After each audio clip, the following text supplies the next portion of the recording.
Chapter 18, You Mustn't Waste Any Time. Of course, Mary didn't wake up early the next morning. She slept late because she was exhausted. When Martha brought her breakfast, she told Mary that although Colin was quiet, he was feeling sick and feverish, just as he always did after wearing himself out with a crying fit. Mary listened while eating her breakfast slowly. He says he wishes you would please go and see him as soon as you can. Martha said.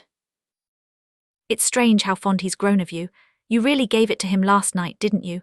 Nobody else would have dared to do that. Oh, the poor lad. He's been spoiled so much that even salt won't save him. Mother says the two worst things that can happen to a child are never getting their own way or always getting it. She doesn't know which is worse. You were in quite a temper yourself, too.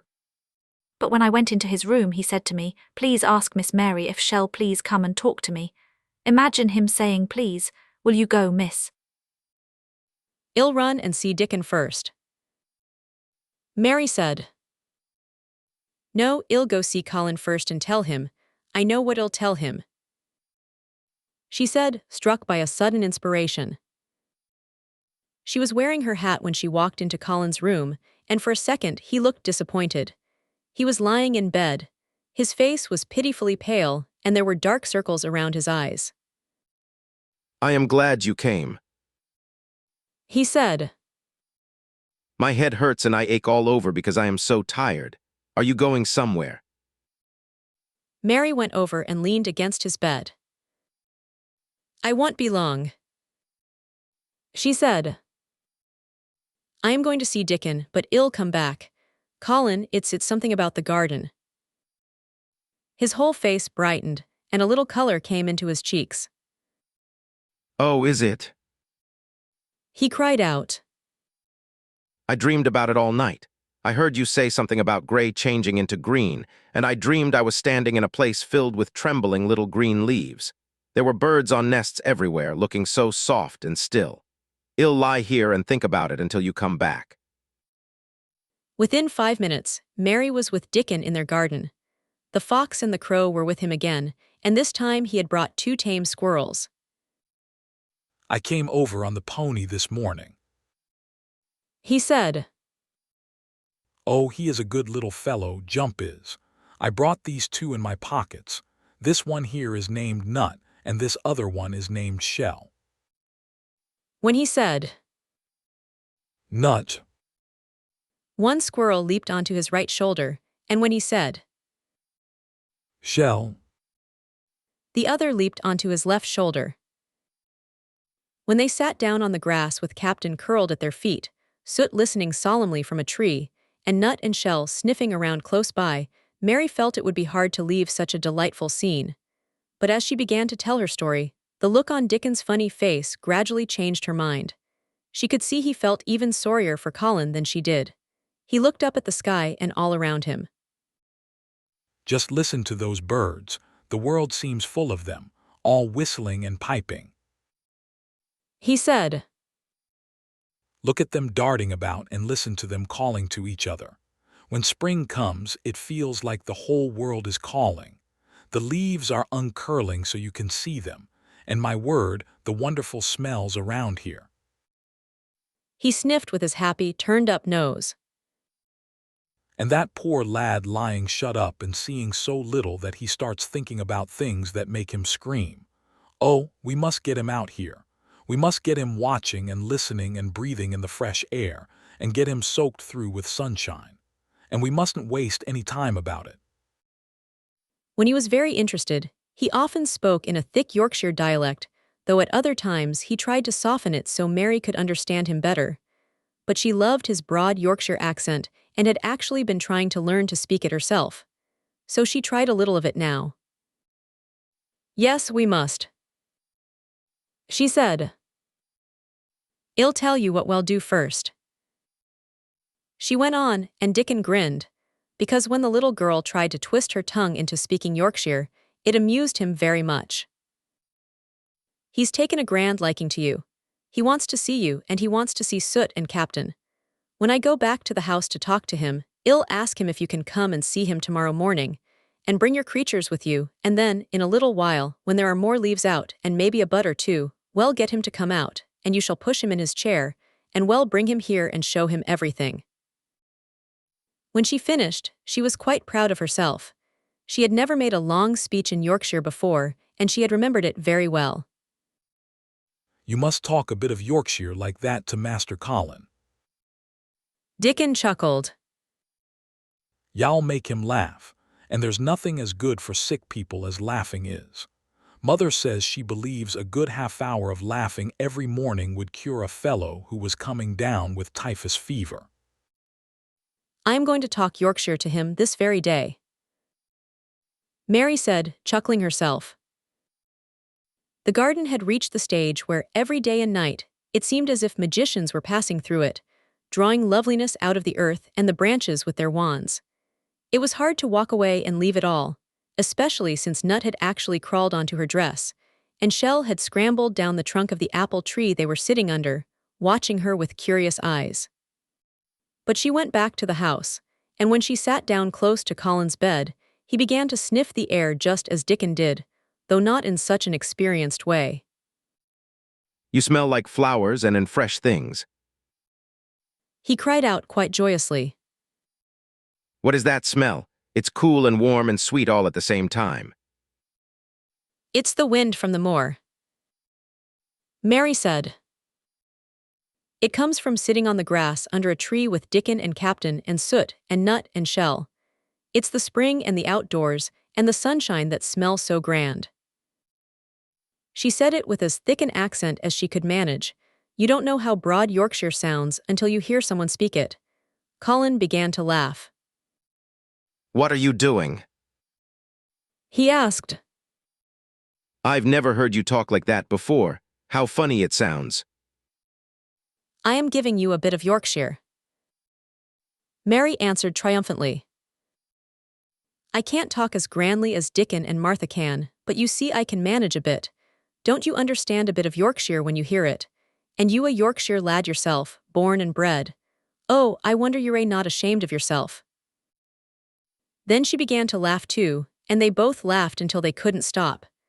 They laughed so hard the room echoed, and Mrs. Medlock, opening the door to come in, stepped back into the hallway and stood listening in amazement. Well, upon my word. Mrs. Medlock said to herself, speaking in a bit of a Yorkshire accent because there was no one around to hear her, and she was so astonished. Whoever heard of such a thing? Who on earth would have thought it? There was so much to talk about. It seemed as if Colin could never hear enough about Dickon, Captain, Soot, Nut, Shell, and the pony named Jump.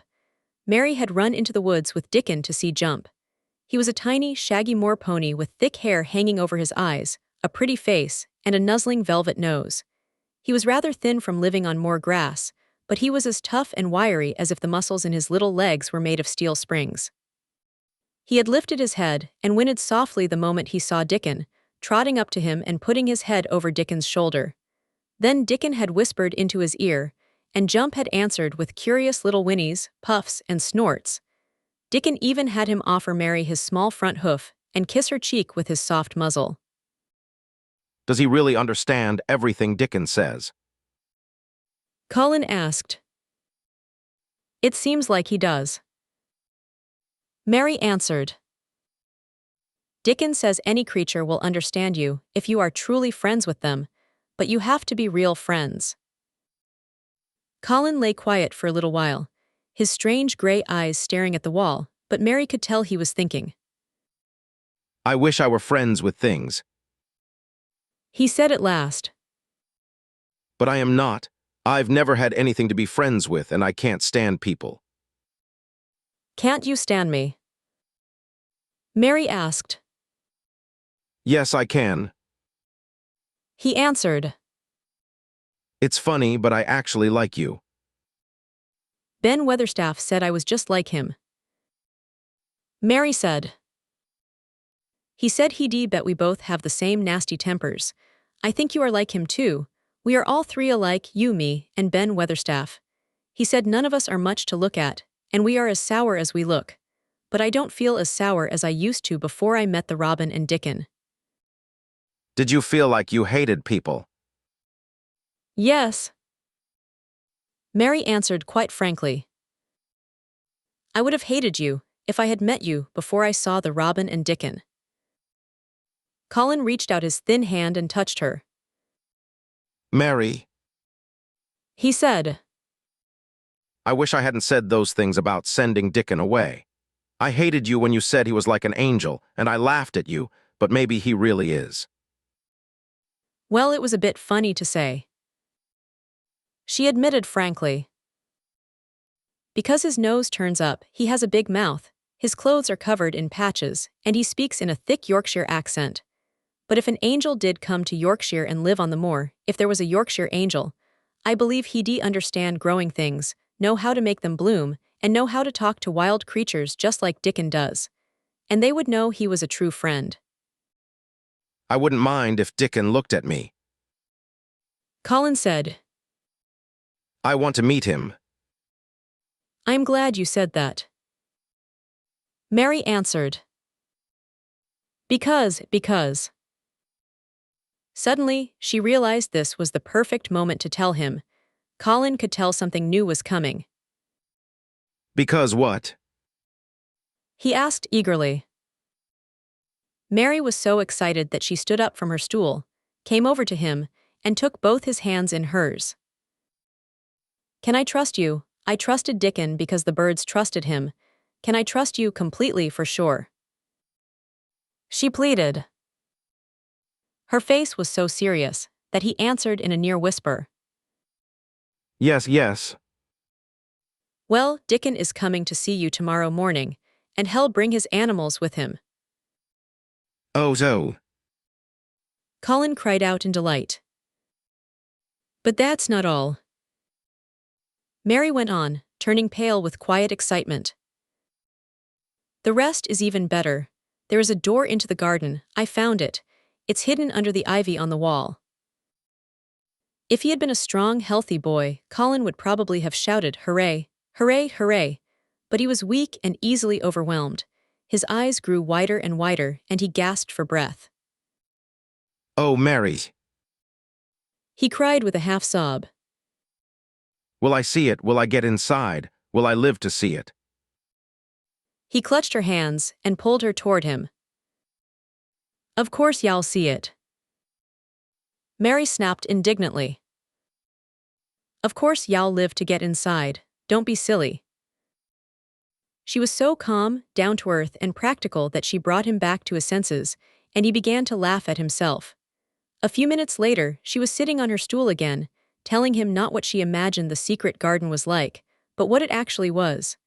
Colin forgot all about his aches and exhaustion as he listened, completely spellbound. It is exactly what you thought it would be. He said at last. It sounds just as if you had actually seen it. You know, I said that when you first told me. Mary hesitated for a moment, and then boldly spoke the truth. I had seen it, and I had been inside. She said. I found the key and got in weeks ago, but I didn't dare tell you. I was too afraid I couldn't trust you for sure. Chapter 19, It Has Come. Of course, Dr. Craven had been sent for the morning after Colin's tantrum. He was always summoned immediately when such episodes occurred. Every time he arrived, he found a pale, shaken boy lying in bed, sulky, and still so hysterical that he was ready to burst into tears at the slightest word. In fact, Dr. Craven dreaded and hated these difficult visits. This time, he was away from Misselthwaite Manor until the afternoon. How is he? Dr. Craven asked Mrs. Medlock, rather irritably when he arrived. He will burst a blood vessel in one of those fits someday. The boy is half insane with hysteria and self-indulgence. Well, sir. Mrs. Medlock answered. You will hardly believe your eyes when you see him. That plain, sour-faced child, who is almost as bad as he is, has completely bewitched him. There is no telling how she did it. Goodness knows she is nothing to look at, and you barely ever hear her speak, but she did what none of us dared to do. She flew at him like a little cat last night, stamped her feet, and ordered him to stop screaming. Somehow she startled him so much that he actually stopped, and this afternoon, Well, just come upstairs and see, sir. It is hard to believe. The scene Dr. Craven saw when he entered his patient's room was truly astonishing. As Mrs. Medlock opened the door, he heard laughing and chattering. Colin was sitting up quite straight on his sofa in his dressing gown. He was looking at a picture in one of the gardening books and talking to the plain child, who at that moment could hardly be called plain at all because her face was glowing with so much joy. Those long spires of blue flowers, we will have a lot of those. Colin announced. They are called delphiniums. Dickon says they are larkspurs made big and grand. Mary cried. There are clumps of them in the garden already. Then they saw Dr. Craven and stopped talking. Mary became very quiet, and Colin looked annoyed. I am sorry to hear you were ill last night, my boy. Dr. Craven said a little nervously. He was rather a nervous man. I am better now, much better. Colin answered, speaking like a prince. I am going out in my wheelchair in a day or two if the weather is fine. I want some fresh air. Dr. Craven sat down beside him, felt his pulse, and looked at him curiously. It must be a very fine day. The doctor said. And you must be very careful not to tire yourself. Fresh air will not tire me, said the young prince. Since there had been times when the same young gentleman had screamed with rage, insisting that fresh air would give him a cold and kill him, it was no wonder the doctor felt startled. I thought you did not like fresh air. Dr. Craven said. I do not like it when I am by myself. Colin replied. But my cousin is going out with me. And the nurse, of course. Dr. Craven suggested. No, I will not have the nurse. Colin said, speaking so grandly that Mary could not help remembering the young Indian prince she had seen. He had diamonds, emeralds, and pearls all over him, and great rubies on the small dark hand. He waved to command his servants to bow and receive his orders. My cousin knows how to take care of me. I am always better when she is with me. She made me feel better last night. A very strong boy I know will push my carriage. Dr. Craven felt rather alarmed. If this difficult, hysterical boy happened to get well, he would lose his chance of inheriting Misselthwaite. But although he was a weak man, he was not completely dishonest, and he did not intend to let the boy run into real danger. He must be a strong and steady boy. Dr. Craven said. And I must know something about him. Who is he? What is his name? It is Dickon. Mary spoke up suddenly. She felt that anyone who knew the Moor must know Dickon, and she was right. She saw Dr. Craven's serious face instantly relax into a relieved smile. Oh, Dickon, he said. If it is Dickon, you will be safe enough. Dickon is as strong as a Moor pony. And he is trustworthy. Mary said. He is the most trustworthy lad in Yorkshire. She had been speaking in the Yorkshire dialect to Colin, and she forgot herself. Did Dickon teach you that? Dr. Craven asked, laughing out loud. I am learning it as if it were French. Mary said rather coldly. It is like a native dialect in India. Very clever people try to learn them. I like it, and so does Colin. Well, well. He said.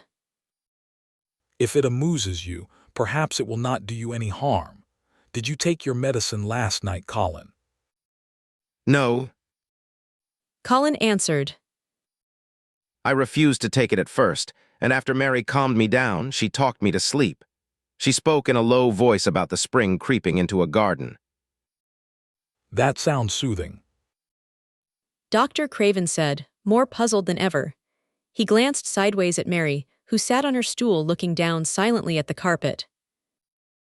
You are clearly better, but you must remember. I do not want to remember.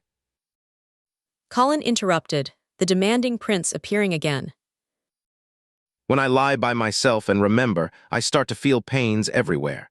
I think of things that make me want to scream because I hate them so much. If there were a doctor anywhere who could make you forget you were ill instead of remembering it, I would have him brought here.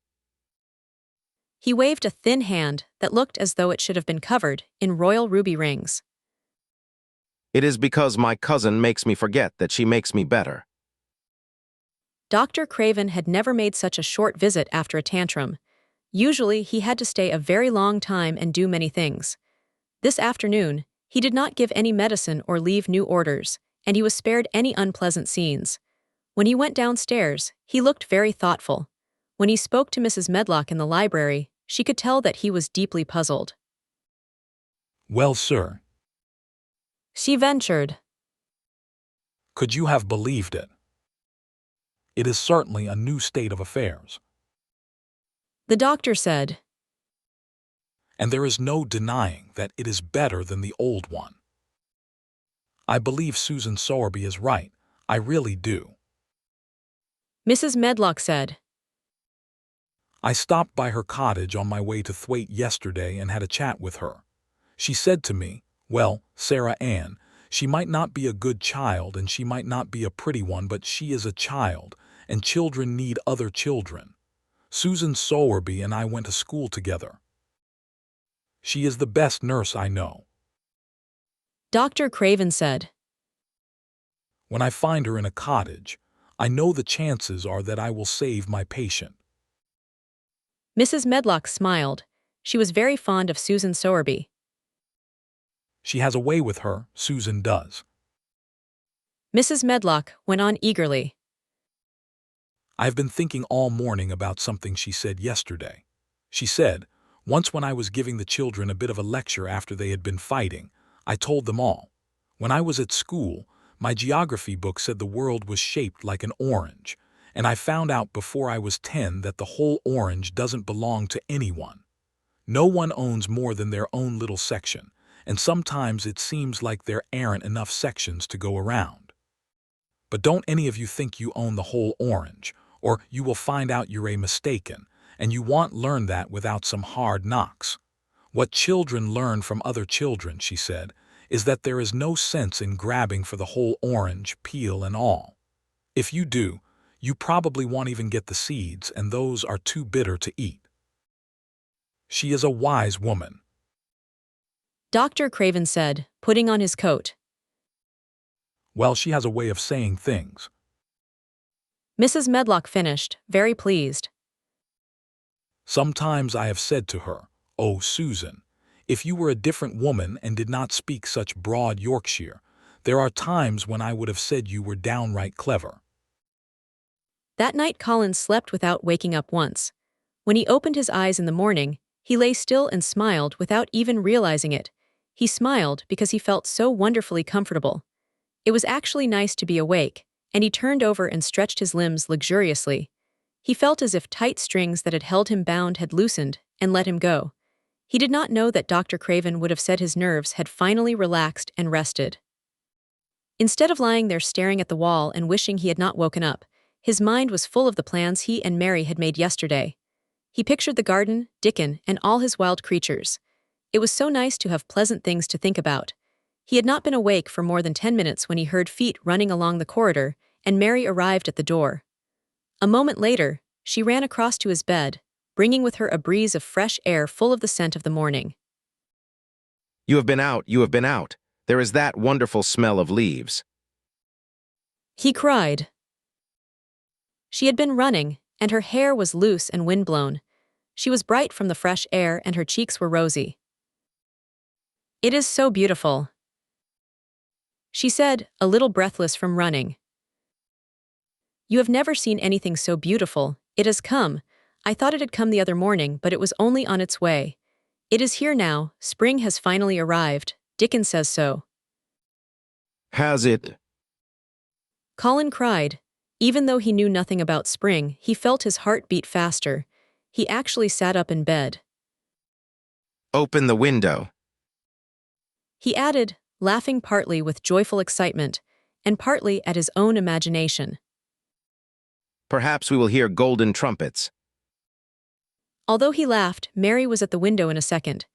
In another moment, she opened it wide, and the fresh, soft air, sweet scents, and bird songs came pouring in. "That is fresh air," she said. "Lie on your back and take long, deep breaths of it. That is what Dickon does when he lies on the moor. He says he feels it in his veins, and it makes him strong, and he feels as if he could live forever and ever. Breathe it in, keep breathing it."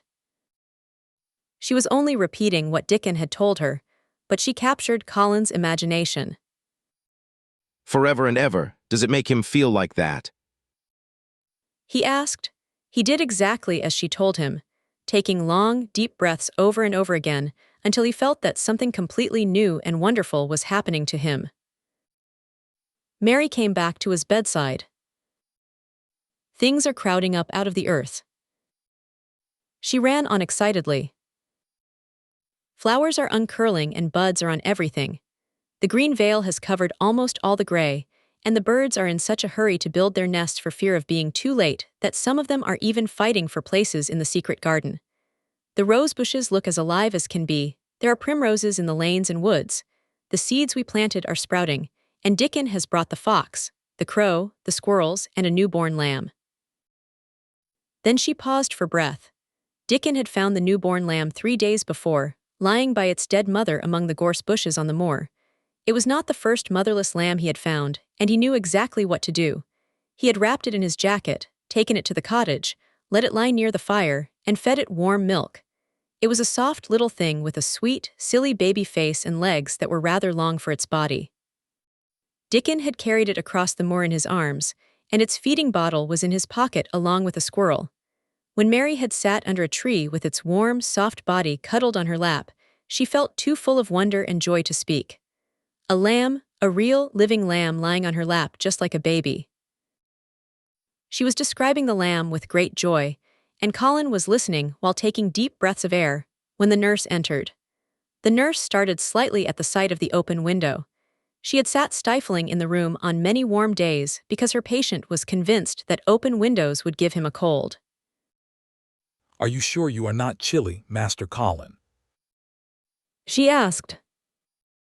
No, Colin answered. I am breathing deep breaths of fresh air. It makes you strong. I am going to get up and sit on the sofa for breakfast. My cousin will eat with me. The nurse went away, hiding a smile, to order 2 breakfasts. She found the servants' hall a much more cheerful place than the invalid's room, and right now everyone wanted to hear the news from upstairs. There was a lot of joking about the unpopular young recluse who, as the cook put it, had finally met his match, and good for him. The servants were very tired of his tantrums, and the butler, who had a family of his own, had more than once expressed his opinion that the boy would be much better off if someone gave him a good scolding. When Colin was on his sofa and breakfast for 2 was served, he made an announcement to the nurse in his most princely manner. A boy, a fox, a crow, 2 squirrels, and a newborn lamb are coming to see me this morning. I want them brought upstairs as soon as they arrive. He said. Do not start playing with the animals in the servants' hall and keep them down there. I want them up here. The nurse gasped slightly and tried to cover it with a cough. "Yes, sir." She answered. I will tell you what you can do. Colin added, waving his hand. You can tell Martha to bring them here. The boy is Martha's brother. His name is Dickon, and he is an animal charmer. "I hope the animals will not bite, Master Colin," said the nurse. I told you he is a charmer. Colin said sternly. A charmer's animals never bite. There are snake charmers in India. Mary said. And they can put the snakes' heads in their mouths. "Goodness." The nurse shuddered. They ate their breakfast with the morning air pouring in. Colin ate a very hearty breakfast, and Mary watched him with serious interest. You will start to get fatter, just like I did, she said. I never wanted my breakfast when I was in India, but now I am always hungry for it," I wanted mine this morning. said Colin. Perhaps it was the fresh air. When do you think Dickon will get here? He was not long in coming. In about 10 minutes, Mary held up her hand. "Listen," she said. "Did you hear a caw?" Colin listened and heard it. A horse caw-caw, the strangest sound in the world to hear inside a house. Yes. He answered. "That is Soot." Mary said. "Listen again. Do you hear a bleat, a tiny one?" Oh, yes. cried Colin, his face flushing with excitement. "That is the newborn lamb."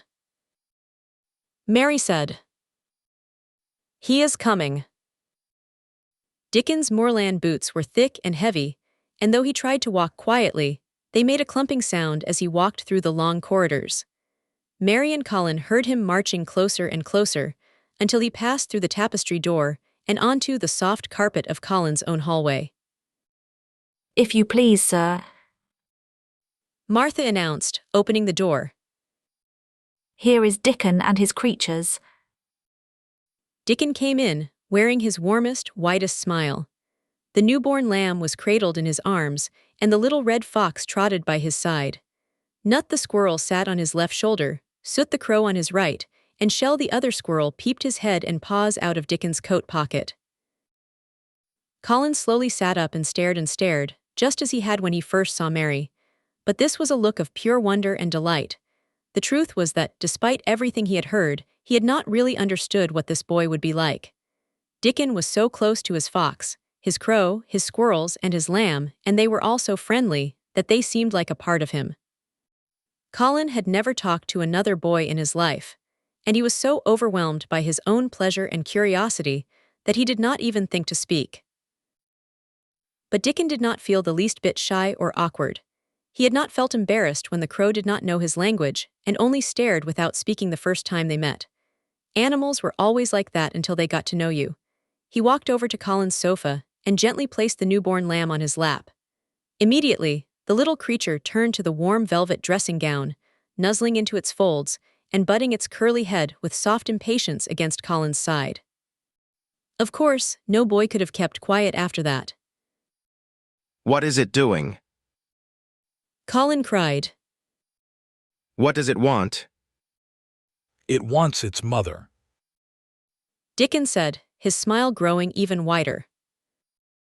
I brought him to you a bit hungry, because I knew you would like to see him feed. He knelt down by the sofa and took a feeding bottle from his pocket. Come on, little one, he said, turning the small woolly white head with a gentle brown hand. This is what you are after. You will get more out of this than you will out of silk velvet coats. There now. He pushed the rubber tip of the bottle into the nuzzling mouth, and the lamb began to suck it with absolute delight. After that, there was no wondering what to say. By the time the lamb fell asleep, questions were pouring out of Colin, and Dickon answered them all. He told them how he had found the lamb just as the sun was rising 3 mornings ago. He had been standing on the moor, listening to a skylark, and watching it climb higher and higher into the sky until it was only a tiny speck in the deep blue. I had almost lost sight of him if not for his song. Dickon said. And I was wondering how anyone could hear it when it seemed like he would fly right out of the world in a minute. Just then, I heard something else far off among the gorse bushes. It was a weak bleating, and I knew it was a newborn lamb that was hungry. I knew it wouldn't be hungry unless it had lost its mother somehow, so I set off to search. Oh, I really had to look for it. I went in and out of the bushes, round and round, and I always seemed to take the wrong turn. But at last, I saw a bit of white by a rock on top of the moor.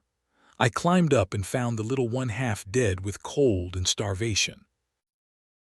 While he talked, Soot flew solemnly in and out of the open window, cawing remarks about the scenery, while Nut and Shell explored the big trees outside, running up and down the trunks and exploring branches. Captain the Fox curled up near Dickon, who preferred to sit on the hearth rug. They looked at the pictures in the gardening books. Dickon knew all the flowers by their common names and knew exactly which ones were already growing in the secret garden. I couldn't say that fancy name. Dickon said, pointing to one labeled Aquilegia. But we call that a columbine, and that other one is a snapdragon. They both grow wild in the hedges, but these are garden ones, and they are bigger and grander. There are some big clumps of columbine in the secret garden.